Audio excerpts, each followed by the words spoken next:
بسم الله الرحمن الرحيم.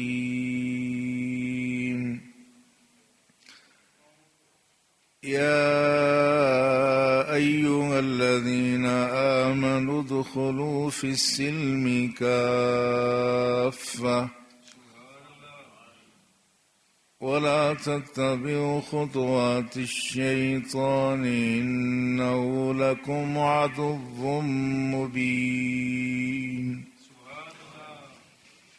آمنت بالله صدق الله مولانا العظيم وبلغنا رسوله النبي الكريم الأمين. قال الله تبارك وتعالى في شأن حبيبه إن الله وملائكته يصلون على النبي يا أيها الذين آمنوا صلوا عليه وسلموا تسليما. اللهم صل على سيدنا ومولانا محمد وعلى آله وأصحابه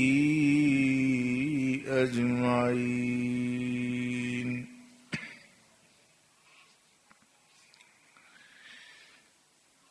اس عظیم الشان مسجد کے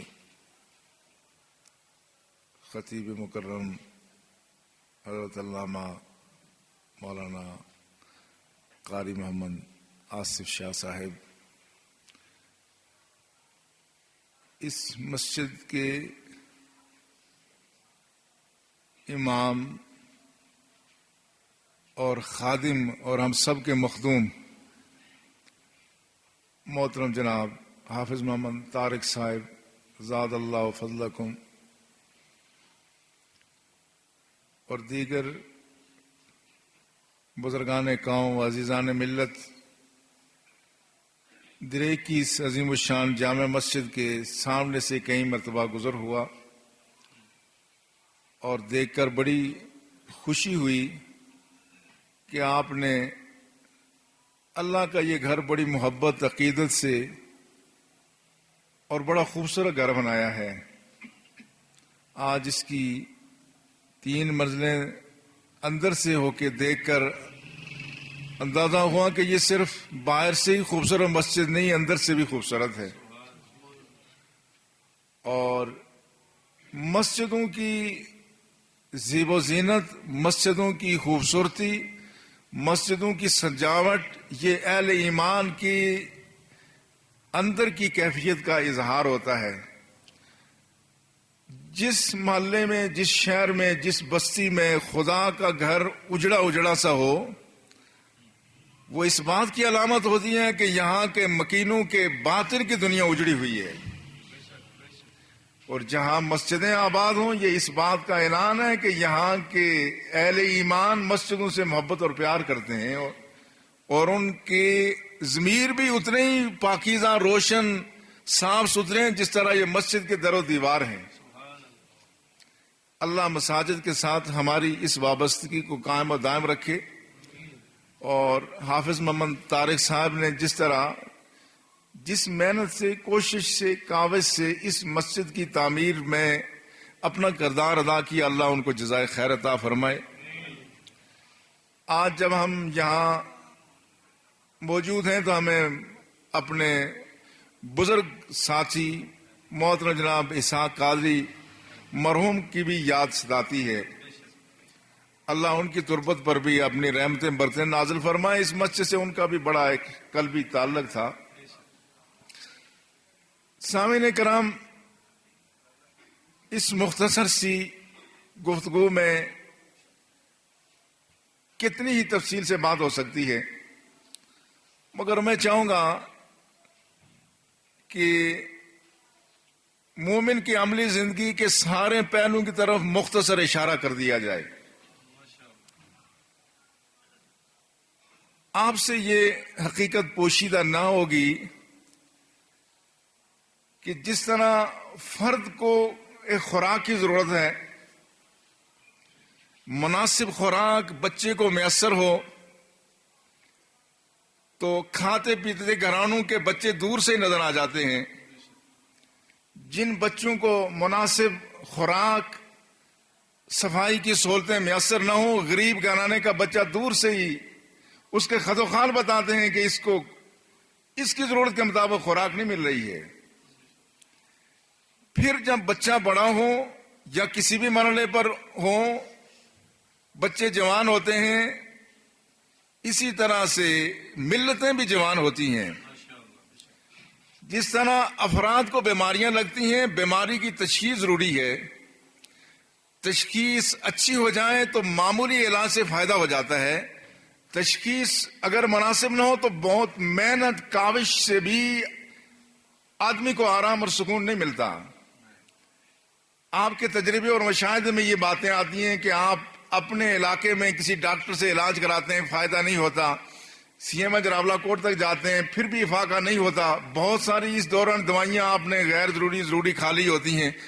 پھر پاکستان کے کسی کلاسیفائڈ ڈاکٹر اسپیشلسٹ کے پاس جاتے ہیں، وہ معائنہ کر کے ممکن ہے جتنی دوائیاں آپ راولہ کوٹ میں رہتے ہیں اس سے 10 گنا کم دے دے، مگر اس دوائی سے آپ کو فائدہ ہو جاتا ہے.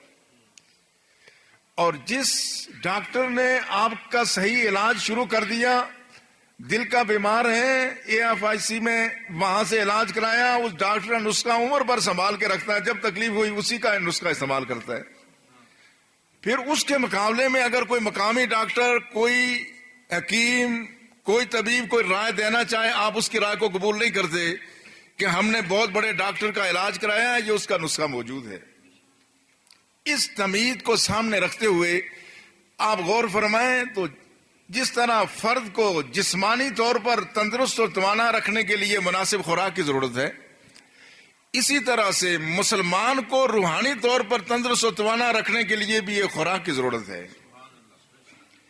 اور اس خوراک کے ساتھ ساتھ ایک پیراہن کی ضرورت ہے، ایک لباس کی ضرورت ہے، پوشاک کی ضرورت ہے. آپ گھر سے بہت اچھا کھانا کھا کے نکلیں مگر جسم پر مناسب کپڑے نہ ہوں، موسمی حالات سردی گرمی کا مقابلہ کرنے کے لیے جسم پر مناسب پوشاک نہ ہو، اچھی خوراک کھانے کے باوجود بھی ہمیں تکلیف شروع ہو جاتی ہے.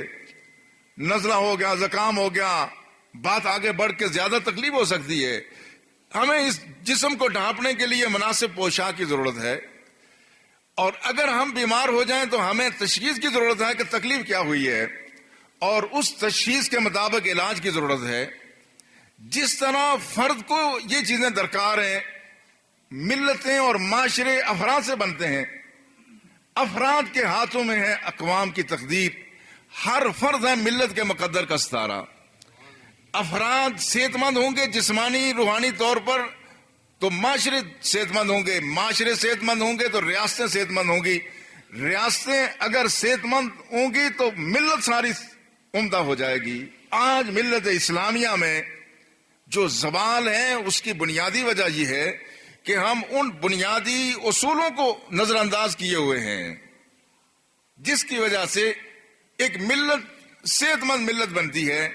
اور ملت کو اگر آپ بالکل پھر نچلی سطح پر آئیں تو جس طرح انسانی جسم کے مختلف اعضاء کام کرتے ہیں، مختلف سسٹم ہیں، یہ سارے سسٹم کام کر رہے ہوں تو ایک تندرست وجود ہے. نظام تنفس اپنے طور پہ کام کرے، نظام انہضام اپنا کام کرے، نظام دوران خون اپنا کام کرے، تو جسم کے سارے نظام کام کر رہے ہیں. ہم کہتے ہیں یہ فرد صحت مند ہے. کسی شخص کا ایک نظام اگر اپنا کام نہ کرے تو اس فرد کو ہم صحت مند نہیں کہہ سکتے. اسی طرح سے جب ملت کے افراد صحت مند ہوں تو ملت صحت مند ہے. اور ملت اسلامیہ کے جب افراد مختلف گروہ مختلف علاقوں میں شرق و غرب میں مشرق و مغرب میں بسنے والے افراد کی اعمال درست نہ ہوں، اس سے افراد معاشرہ بگڑتا ہے، معاشرہ بگڑ گیا تو ساری ملت بگڑ گئی ہے. اس لیے نچلی سطح پر جانے کی ضرورت ہے کہ جس طرح ہم اپنے بچے کو بچپن میں مناسب خوراک فراہم کرتے ہیں، اور وہ مناسب خوراک جو اللہ جل شانہ نے اس کے لیے جب بچہ دنیا میں آتا ہے تو سب سے پہلے اس کی خوراک کا انتظام اللہ نے اس کی ماں کے وجود میں رکھا ہے. یہ کتنی مناسب خوراک ہے کہ بچہ چند گھنٹے پہلے ماں کے پیٹ میں رہ کر کے اسی وجود سے خوراک لیتا تھا، اور چند گھنٹے بعد پھر جب دنیا میں آیا تو پھر اسی وجود سے اپنی خوراک حاصل کر رہا ہے۔ یہ بڑی یکسانیت تھی۔ لیکن ایک زمانے میں جب ہماری مائیں پڑھی لکھی زیادہ نہیں تھی، وہ اپنی اولاد کو، بچوں کو اپنا دودھ پلاتی تھیں۔ جب سے تعلیم عام ہو گئی ہے، ماؤں نے بچوں کو دودھ دینا چھوڑ دیا، ماں بچے کو اپنا دودھ نہیں پلاتی۔ اللہ کا ارشاد والوالدات یرضعن اولادہن حولین کاملین، مائیں 2 سال تک اپنے بچوں کو دودھ پلائیں، اور ماں کے دودھ سے بہتر خوراک روئے زمین پر کوئی نہیں بنی ہے، کوئی خوراک اس سے بہتر بچے کے لیے نہیں بنی ہے۔ بلکہ اس کے جو اجزاء ہیں، بالخصوص جو پروٹین اس میں ہے، وہ پروٹین کا جو تناسب ہے وہ حیوانی دودھ میں وہ نہیں ہو سکتا، پاؤڈر میں نہیں ہو سکتا۔ میں نے ایک دفعہ ڈاکٹر سے پوچھا، آپ کو پتا ہے کہ ماں کے دودھ میں پروٹین کا تناسب یہ ہے، تو جو آپ مصنوعی دودھ بنتا ہے فیکٹریوں میں، کارخانوں میں، سائنس اتنی ترقی کر گئی ہے، آپ اسی تناسب کی پروٹین پاؤڈر میں کیوں نہیں رکھتے؟ انہوں نے کہا پاؤڈر میں رکھتے تو ہیں، لیکن جب اس میں پانی ملایا جاتا ہے پھر وہ دودھ نہیں رہتا، فوراً پھٹ جاتا ہے۔ اس پروٹین کے تناسب سے جو پلانٹ ہے وہ ماں کے سینے میں، روئے زمین پر کوئی سائنس، کوئی لیبارٹری وہ دودھ بچے کو نہیں فراہم کر سکتی، اور وہ بچے کو دودھ ہر مرحلے پہ، ہر روز اس میں اللہ کی ذات تبدیلی پیدا کرتی ہے، بچے کی عمر کے مطابق، بچے کی ضرورت کے مطابق۔ لیکن ہماری ماؤں نے بچوں کو اپنا دودھ پلانا چھوڑ دیا، اس کے نتیجے میں ہمارا بچہ ماں کے دودھ سے محروم ہوتا ہے، بے شمار بیماریاں بچپن میں لگنا شروع ہو جاتی ہیں۔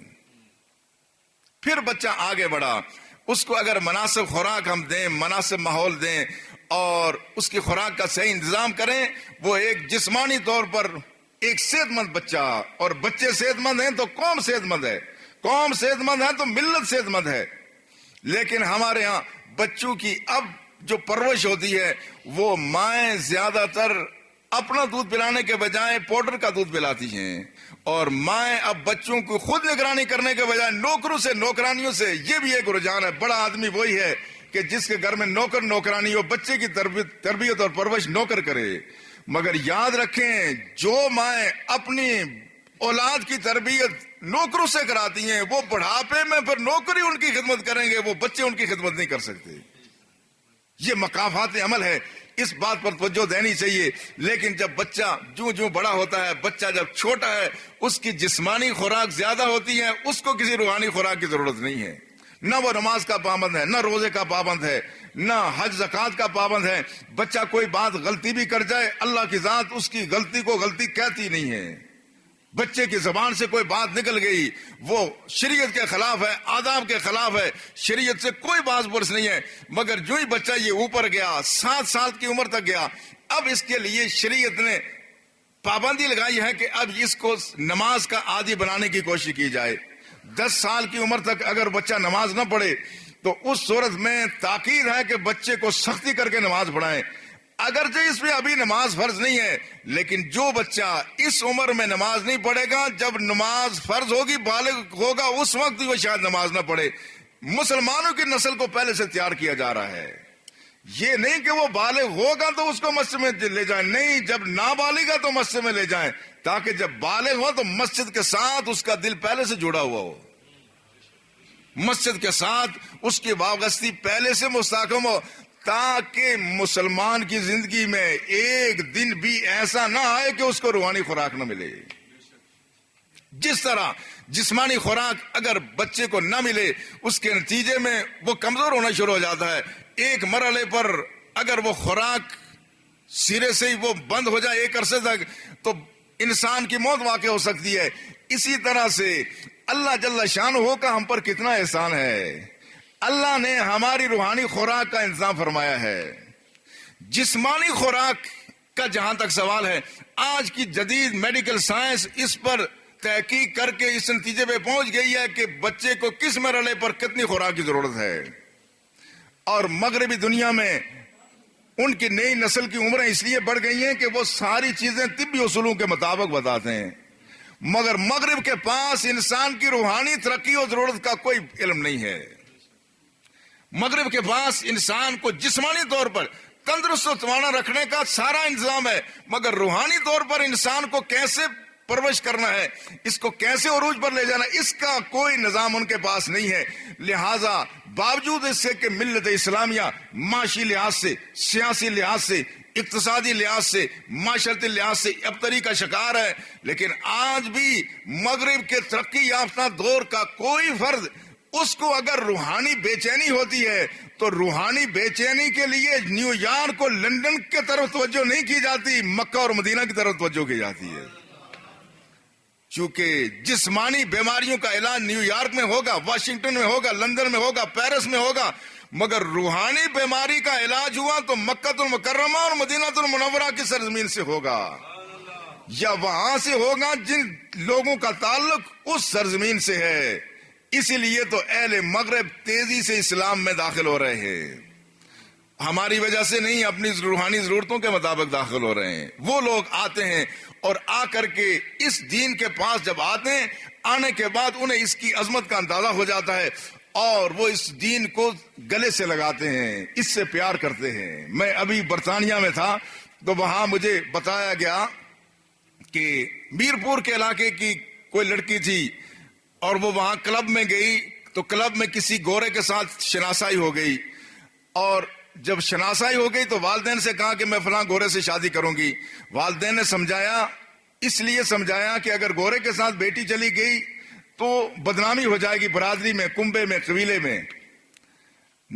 جب نہ مانی، انہوں نے کہا اچھا ایسا کرو، اس کو یہ کہہ دو ایک دفعہ زبان سے کلمہ پڑھ لے یا کہہ دے میں مسلمان ہوں تو چلیں، اتنا بھی صحیح، کوئی کچھ نہ کچھ تو شرم رہ جائے گی۔ اس نے جا کے اس شخص کو جس کے ساتھ اس کی آشنائی ہو گئی تھی، اس کو اسلامی لٹریچر دیا کہ تم یہ مطالعہ کرو، میرے والدین کا یہ اصرار ہے، اگر تم کلمہ پڑھ لو۔ اس نے بھی لڑکی نے اصرار نہیں کیا تھا۔ جو کلبوں میں جن کی ملاقاتیں ہوتی ہیں، وہ اسلام سے پیار ہوتا تو وہ کلبوں میں کیوں جاتی، مگر اس نے کہا تم ایک دفعہ زبان سے کلمہ پڑھ لو تو بس کافی ہے۔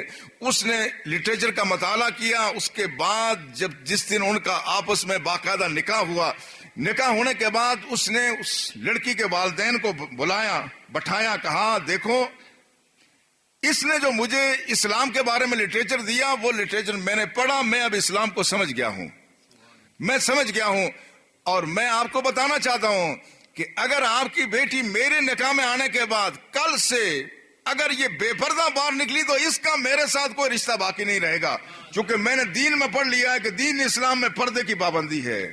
کل سے اگر اس نے کوئی نماز چھوڑ دی تو اس کے بعد اس کا مجھ سے کوئی تعلق نہیں ہوگا۔ تو وہ لوگ حیران ہو گئے، تو لڑکی کو یہ بات ماننا پڑی۔ اب ہوتا کیا ہے، جو لوگ دین کی پیاس جو تڑپ رکھتے ہیں، آپ نے جون جولائی میں ہارڈ جیٹ کے روزے رکھے ہیں، ہارڈ جیٹ کے روزے رکھے، جب شام کے وقت آدمی کو پانی سامنے آتا ہے تو آدمی کو پانی کے علاوہ پھر غذا خوراک کی حاجت نہیں رہتی، ہوش نہیں ہوتا، چونکہ وہ پیاسا ہوتا ہے۔ مگر اس ٹھنڈی ماحول میں ہم بعض دفعہ چائے پیتے ہیں، پانی نہیں پیتے، کیونکہ ہمیں پیاس نہیں لگی ہوتی۔ یہی صورتحال ہے، ہم مسلمانوں کے گھروں میں پیدا ہوئے، ہم مسلمان پیدا ہوئے، ہمیں پتہ نہیں کہ دین کی عظمت کیا ہے، وہ پیاس نہیں ہے۔ جن میں پیاس ہوتی ہے، جب وہ اس جام کو منہ سے لگاتے ہیں تو کبھی اس کو منہ سے ہٹاتے نہیں ہیں۔ اس کی پیاس، دین کی عظمت کسی نے پوچھنی ہے تو اس سے پوچھے جس نے تلاش سے دین حاصل کیا ہے۔ ہم ہیں مسلم بائی چانس اور وہ ہے مسلم بائی چوائس۔ بائی چوائس جو ہوتا ہے وہ اس کی ادائیں مختلف، اس کی انداز مختلف، اس کی سوچ کا طریق مختلف ہوتا ہے۔ انہوں نے کفر کی گٹا ٹوپ اندھیروں میں ایک عمر برباد کر کے جب اسلام کو دیکھا تو انہیں پتہ چل گیا کہ ہمارے در کا درمان اس میں موجود ہے۔ یہی بات نہ ہوتی تو مجھے بتایا گیا امریکہ میں ایک مسلمان ہوئے، امام حمزہ کے نام سے اب وہ معروف ہے، مسلمان سکالر ہیں، اور جب وہ مسلمان ہوئے تو انہوں نے پچھلے عرصے میں کوئی ہزاروں کے مسلمانوں کے اجتماع میں خطاب کرتے ہوئے یہ کہا کہ ایک بات میں تمہیں بتانا چاہتا ہوں کہ جب سے میں مسلمان ہوا ہوں مجھے لگتا ہے کہ حیا کا سب سے بڑا دشمن یہ ٹی وی ہے۔ تو کہا میں نے دیکھا مسلمان ہونے کے بعد کہ میرے گھر میں حیا کا سب سے بڑا دشمن یہ ٹی وی ہے، اور میں نے جب سے اسلام قبول کر لیا میں نے اپنے گھر کو ٹی وی سے پاک کر دیا۔ تم بتاؤ مسلمانوں، تم میں سے کتنے لوگ ہیں جو اپنے گھر کو ٹی وی سے پاک کر سکتے ہیں؟ تو پورے مجمع میں سے ایک شخص کھڑا ہوا، تو ان 9 مسلم امریکی مسلمان نے یہ کہا کہ شکر ہے کہ سچ بات تو آپ نے کر دی، ایک ہی شخص کھڑا ہوا. آپ دیکھیں جو مغرب کے ماحول میں پلا بڑا ہے, اس شخص نے دیکھا کہ ہمارے لیے نقصان دہ چیز کیا ہے. اس نے جس چیز کو نقصان دہ سمجھا اس کو گھر سے نکال دیا. ہم اصولی طور پر کہتے ہیں کہ ہاں یہ بات غلط ہے, لیکن پھر وہی کرتے رہتے ہیں, اس لیے اس کا ہمیں فائدہ نہیں ہوتا. تو عرض کرنے کا مدعا یہ ہے, جسمانی اور روحانی لحاظ سے ہمیں اچھی خوراک کی ضرورت ہے. یہ صاف ستھری خوراک دین نے ہمیں عطا فرمائی. پنجگانہ نمازیں یہ ہر مسلمان بچے پر جب وہ بالغ ہو جائیں تو اس پر یہ واجب ہو جاتی ہیں, مگر اس سے پہلے بچوں کو نمازی بنانا ضروری ہے. اگر وقت ہوتا تو میں آپ کو نماز کے طبی فوائد بتاتا, تو پھر یہ نوجوان نسل میں سے شاید ایک آدمی بھی ایسا نہ ہو جو یہ کہے کہ آج سے میں نماز چھوڑوں گا. میں نے کئی جگہ مغرب میں نماز کے طبی فوائد پر بات کی تو لوگوں نے کہا پہلے پتا ہوتا تو کبھی نمازیں نہ چھوڑتے. کہا خدا کے بندو, جب اللہ ایک بات کہتا ہے, اللہ کے علم سے زیادہ کسی کا علم ہو سکتا ہے, اللہ کی بصیرت سے زیادہ کسی کی بصیرت ہو سکتی ہے.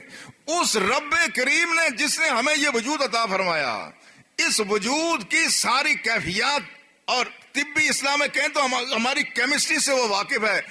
اگر اس نے کہا ان الصلاۃ کانت علی المؤمنین کتابا موقوتا, یہ نماز فرض کر دی گئی مومنوں پر مقررہ وقتوں میں, آگے پیچھے نہیں. اور جب اس نے کہا اقیم الصلاۃ, نماز قائم کرو, پڑھنے کی بات نہیں کبھی پڑھو کبھی اقیم, قیام کا مطلب یہ ہے پوری پابندی آداب کے ساتھ نماز ادا کرو. خدا کے بندو یہ سوچو کہ وہ رب کریم جس نے روزے کے بارے میں یہ چھوٹ دے دی کہ کوئی شخص سفر کرے, خواہ ہوائی جہاز میں کیوں نہ سفر کرے, کتنا آرام دہ سفر کرے, وہ آدمی روزہ چھوڑ سکتا ہے. کوئی خاتون جس کے ماں میں بچہ ہے, اگر وہ یہ سمجھے کہ میرے پیٹ کے بچے کو پوری خوراک نہیں ملے گی اگر میں نے روزہ رکھ لیا, وہ روزہ چھوڑ سکتی ہے. وہی رب یہ کہتا ہے کہ کسی شخص کو اگر بیمار بھی ہو جائے, جو آدمی کھڑے ہو کے نماز نہیں پڑھ سکتا وہ بیٹھ کے پڑھے, جو بیٹھ کے نہیں پڑھ سکتا وہ اس طرح سے ٹیک لگا کے اشارے سے نماز پڑھے, جو مریض اپنی دوائی خود لے کر کے خود کھا نہیں سکتا وہ اس کے باوجود دوائی نہیں کھا سکتا, مگر نماز اس کو بھی پڑھنی پڑے گی. اگر اس رب نے اتنی تاکید کی ہے اس نماز کی عظمت کا, پھر اس سے زیادہ اور کیا اور ثبوت چاہیے. یہ نمازیں ہمارے اوپر فرض ہیں, اور اسی طرح سے یہ نمازیں ہمارے اوپر فرض ہیں. اگر ہم نمازوں میں کوتاہی کریں گے, جس آدمی نے نماز میں کوتاہی کی وہ دین میں اور کچھ نہیں حاصل کر سکتا. اپنے بچوں کو نماز کا پابند بنائیں اور مساجد میں ساتھ لے کے جائیں, عادی بنا لیں تاکہ وہ ہمیشہ کے لیے نمازی رہیں. اور اسی طرح سے بچوں کو جس طرح خوراک ضروری ہے, خوراک کے ساتھ ساتھ پرہیز بھی ضروری ہے. خوراک کے ساتھ پرہیز ہے. ایک آدمی بہت اچھی خوراک استعمال کرے مگر ساتھ بے احتیاطی کرتا رہے تو اچھی خوراک بھی جسم کو لگتی نہیں ہے, کام نہیں دیتی. اسی طرح سے جس طرح ہمارے جسم میں اگر کوئی زہریلی خوراک چلی جائے, کیا ہوتا ہے, معدے میں پیٹ میں درد ہو گیا, اس کے بعد پیچز شروع ہو گئے, ڈائسنٹری ہو گئی, ڈائریا ہو گیا, مگر کیا ہوتا ہے 1-2 دن کے بعد پھر طبیعت بحال ہو جاتی ہے. وہ زہریلی خوراک جسم سے خارج ہو گئی, ہم نے احتیاط کی, اس کے بعد جسم 2 دن میں بحال ہو گیا. مگر یاد رکھیں منہ کے راستے جانے والی خوراک جسم سے 5-7-10 گھنٹے میں خارج ہو جاتی ہے, مگر کانوں سے داخل ہونے والا زہر, آنکھوں سے ذہن کو مسموم کرنے والا زہر, وہ کئی مہینے نہیں کئی سالوں تک باقی رہتا ہے. اس بات کا خیال رکھیں. یہ ہمارا معصوم بچہ جو ہمارے آنگن میں ہے, اس کو جب یہ شعور کی آنکھ کھولے گا ہم اس کو دکھا کیا رہے ہیں, جب یہ بات سمجھنے لگے گا ہم اس کو سنا کیا رہے ہیں. یہ بچہ جب سننے لگے تو کیا اس کے ذہن میں گانے کی آواز آئے یا قرآن کی آواز آنی چاہیے. اگر ہم نے اس کو گانے کی آواز, جب یہ سمجھنا شروع ہوا ہم نے اس کو گانے کی آواز سنائی, وہ جنسی ہجانات جو چیزیں پیدا کرتی ہیں, ہم نے منظر وہ بےہودہ دکھائے کہ جو کوئی باحیا انسان اب دیکھ نہیں سکتا. اب جو پاکستانی میڈیا کی صورتحال ہے, میں باہر جاتا ہوں لوگ کہتے ہیں پہلے ہم اپنے بچوں کو جب وہ دوسرے ٹی وی چینل دیکھتے تھے یورپ کے, تو ہم کہتے تھے بیٹے یہ ہمارا کلچر نہیں ہے, ہمارا پاکستان کا کلچر ہے, تم پاکستان پی ٹی وی دیکھو, فلاں ٹی وی دیکھو. اب کہتے ہیں جو پی ٹی وی دیکھتے ہیں تو وہ کہتے ہیں ڈیڈی یہ تو ان سے بھی آگے ہے, یہ بے حیا لوگوں کے جو اوپر کی جو حکمرانی ہے، یہ بے غیرتی جو اوپر کی ہے، یہ بہت نیچے تک آ گئی ہے۔ سامعین کرام، جس طرح کوئی دانہ آپ زمین میں ڈالتے ہیں، وہ دانے سے جو درخت نکلتا ہے، جو شاخیں نکلتی ہیں، جو پھل لگتے ہیں، وہ اسی دانے کا اثر آخری پتے تک ہوتا ہے، اور اس کے ایک ایک شاخ میں اسی دانے کا اثر ہوتا ہے۔ مگر جو معاشرے ہیں، معاشروں میں جو لوگ اوپر بیٹھے ہیں، اقتدار اعلیٰ جن کے ہاتھ میں ہے، اوپر اگر لوگ بد کردار، بے حیا اور آوارہ مزاج کے ہو جائیں، وہ آوارگی نیچے قوم کی جڑوں تک جاتی ہے۔ یہ آوارگی اوپر سے نیچے آتی ہے، لہذا اس آوارگی سے اپنے بچوں کو بچانا ضروری ہے، اپنے ماحول کو بچانا ضروری ہے۔ یہ ہر شخص کی ذمہ داری ہے کہ وہ یہ دیکھے کہ میری معصوم بچے کو، جس کی آپ ضرورتوں کا خیال رکھتے ہیں، اس کا ذہن کہیں مسموم تو نہیں ہو رہا ہے، اس کو سننے کے لیے کوئی بری چیز تو نہیں مل رہی ہے، اس کو دیکھنے کے لیے کوئی بے خدا منظر تو نہیں مل رہا ہے، چونکہ وہ ساری چیزیں اندر سرایت کرتی ہیں۔ آج لوگ بہت گلے شکوے کرتے ہیں، اور اہل ایمان بعض دفعہ ایسے واقعات سننے کو ملتے ہیں کہ آدمی حیران ہو جاتا ہے کہ وہ رشتوں کا تقدس کہاں گیا۔ ایک زمانہ وہ تھا کہ جب گاؤں کی سطح پر لوگ بیٹیوں پر وہ شفقت کرتے تھے جو اپنی گھر میں اپنے خونی بیٹی کے ساتھ جو شفقت ہوتی تھی، اس سے پہلے وہ ہوتی تھی۔ اور ایک زمانے میں بچے اپنے گاؤں کے کسی بزرگ کا وہی احترام دیتے تھے جو اپنے باپ اور دادا کو احترام دیتے ہیں۔ اب صورتحال تبدیل کیوں ہو رہی ہے؟ اس کی وجہ یہ ہے کہ ہم بچوں کو جو کچھ دکھا رہے ہیں، جب آپ صبح سے شام تک بچوں کو گانے سنائیں گے اور بے خدا فلمیں دکھائیں گے، ڈرامے دکھائیں گے، تو کیا آپ توقع کرتے ہیں کہ ان کی سوچ پاک ہوگی؟ ہرگز نہیں ہو سکتی۔ آج وہ رشتے جن میں تقدس ہوتا تھا، ان میں جنسی کشش پیدا ہونی شروع ہو گئی ہے۔ ایسے واقعات آپ کے قرب و جوار میں ہو رہے ہیں، ایسے رشتے جو ماں اور بیٹے کے رشتے بنتے ہیں، جو باپ اور بیٹی کے رشتے بنتے ہیں کسی حوالے سے، آج ان میں ایسی باتیں پیدا ہو رہی ہیں کہ ندامت سے ہماری پیشنیاں جھک رہی ہیں کہ ہم کہاں جا رہے ہیں۔ مگر یہ جو ہم بیج رہے ہیں، یہ اسی کی فصل ہے جو ہمیں کاٹنی پڑ رہی ہے۔ اس بات کا خیال رکھیں، اپنی نوجوان نسل کو، اپنے بچوں کو آپ ایسا ماحول دیں، پاکیزہ سوچ دیں، پاکیزہ فکر دیں، پاکیزہ خیال دیں، انشاءاللہ یہ پاکیزہ ہوں گے۔ اور اس میں پریشان ہونے والی بات نہیں ہے، آپ ماحول دیں اور ماحول کے نتیجے میں انشاءاللہ نسل بھی وہ پیدا ہوگی جو پاک صاف سوچ اور فکر رکھنے والی ہوگی، ان کو ماحول متاثر نہیں کر سکے گا۔ لیکن اگر ہم نے اس میں کوتاہی کی تو اس کے نتیجے میں ہوگا یہ کہ ہماری نسل بیمار ہوگی، اور یہ جو خرابیاں آج پیدا ہو رہی ہیں، سامعین کرام آپ قرب و جوار کے حالات سنتے ہیں، آج فلاں جگہ یہ ہو گیا، فلاں جگہ یہ ہو گیا، میں ان چیزوں کو یہاں دہراتے ہوئے بھی شرم محسوس کرتا ہوں۔ آج جو کچھ آج محسوس کر رہے ہیں، آج سے 10 سال پہلے حالات اتنے خراب نہیں تھے، لیکن آج سے 10 سال بعد نہ جانے حالات کیا ہوں گے۔ یہ مسلسل زوال ہے اور مسلسل ہم تاریکی کی طرف جا رہے ہیں، اس لیے اپنی نسلوں کو بچانے کی ضرورت ہے۔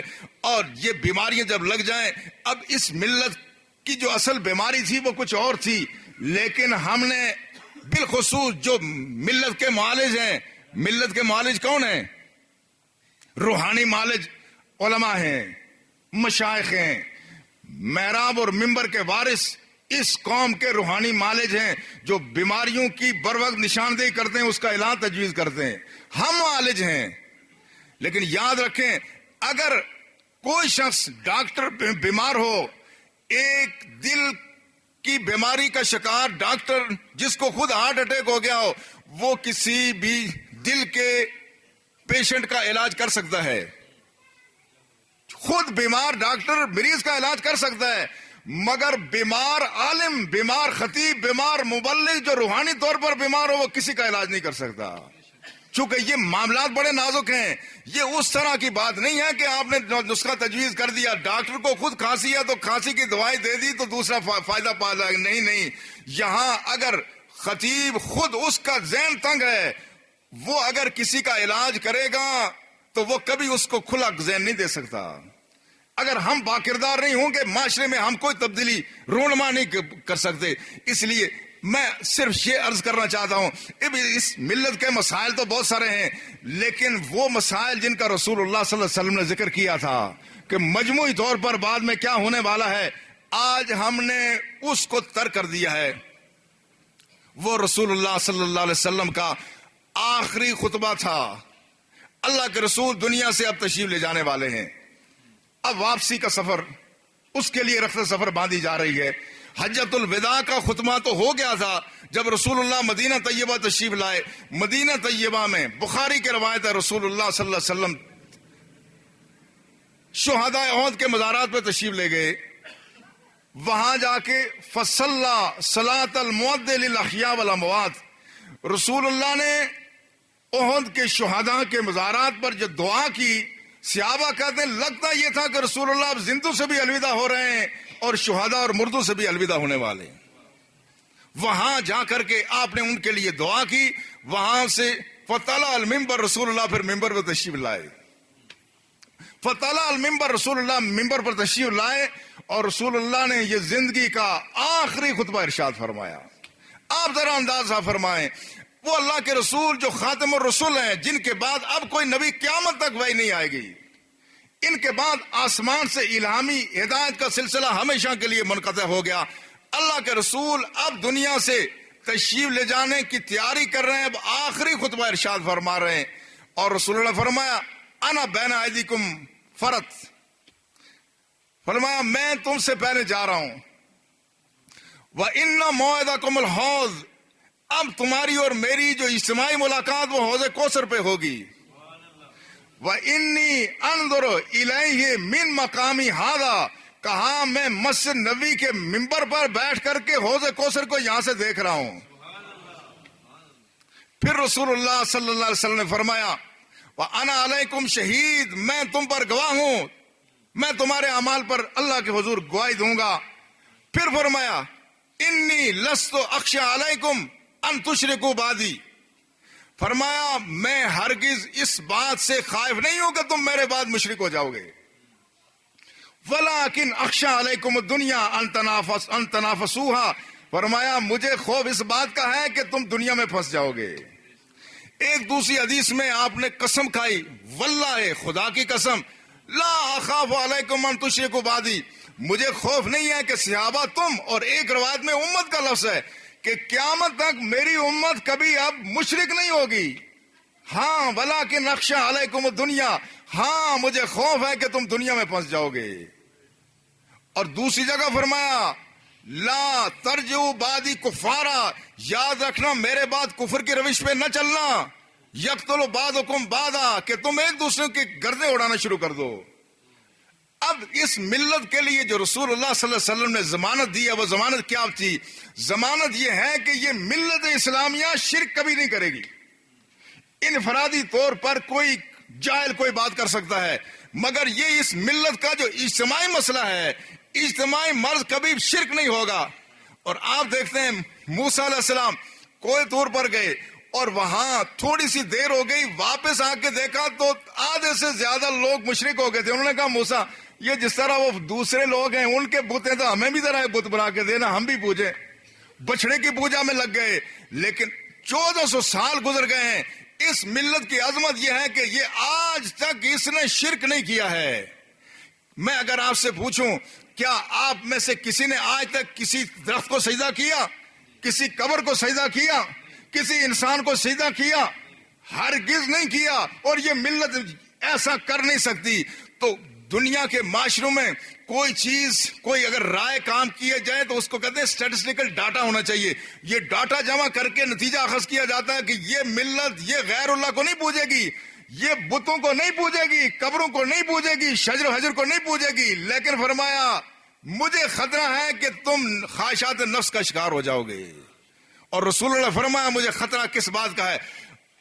حضرت شداد کہتے ہیں کہ میں رسول اللہ صلی اللہ علیہ وسلم سے میں نے سنا، رسول اللہ فرماتے تھے کہ جس شخص نے ریاکاری کی اس نے شرک کر دیا، اور رسول اللہ نے فرمایا ایاکم بالشرک، ایاکم بالشرک، لوگوں شرک سے بچنا۔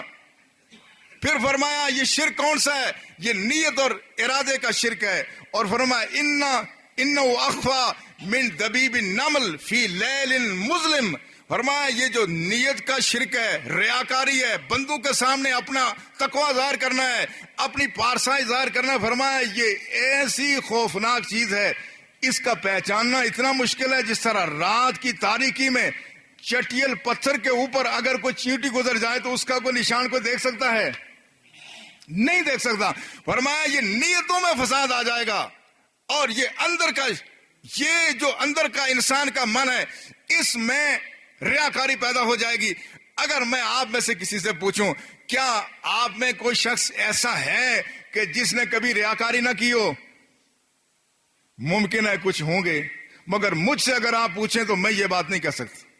میں اپنی بات کرتا ہوں، میں یہ نہیں کہہ سکتا کہ کبھی میں نے ریاکاری نہیں کی۔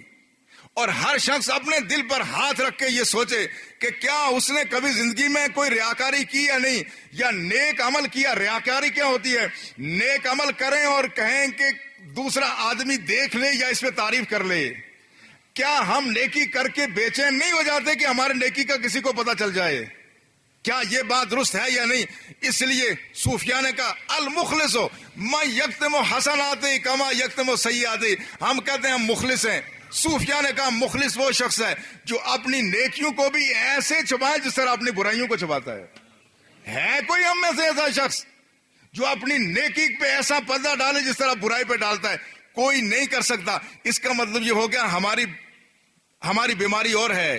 اس ملت کی بیماری وہ نہیں۔ آج ہمارے مذہبی لوگ انہوں نے خام خواہ شرک کو اٹھا رکھا ہے، جہاں جاتے ہیں جی شرک ہو گیا، شرک ہو گیا، شرک۔ خدا کے بندو، جب اللہ کا رسول آخری خطبے میں قسم کھا کے کہتا ہے، واللہ، بخاری کی روایت ہے، مسلم ابن حنبل کی روایت ہے، کہا مجھے خدا کی قسم اس ملت پر اس بات کا خوف نہیں کہ یہ شرک جلی کریں گے، یہ غیر کے سامنے جھکیں گے، یہ غیر کی پوجا کریں گے۔ ہاں، اس بات کا شبہ ہے کہ یہ ان کے دل سے اخلاص ختم ہو جائے گا، یہ غیر کے لیے کام کریں گے۔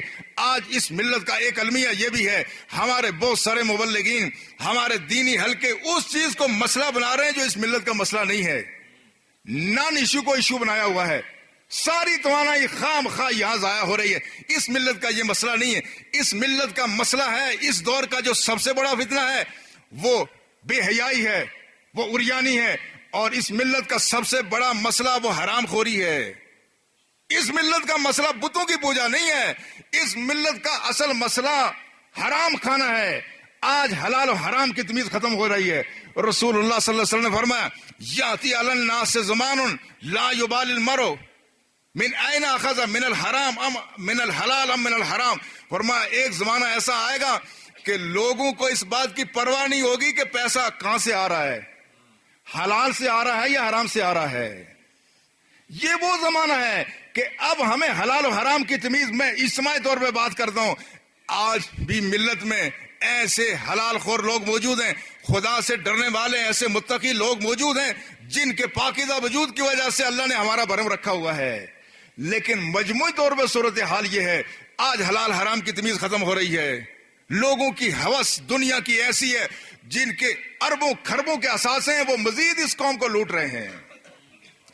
جو سوئس بینکوں میں پاکستان کے لٹیروں، چوروں اور ڈاکوں کا مال ہے، سوئس بینک کے ڈائریکٹر نے پچھلے عرصے میں بیان دیا کہ اگر یہ مال پاکستان میں واپس لوٹا دیا جائے تو 20 سال تک اگر ہر شخص کو پاکستان میں 15,000 روپیہ فی کس کے اعتبار سے روزانہ اس کا ماہانہ گزارا خرچہ دیا جائے، اور اس کے علاوہ پاکستان کے سارے جتنے بیرونی قرضے سارے اتار دیے جائیں، اس کے باوجود بھی پیسہ باقی بچ جاتا ہے۔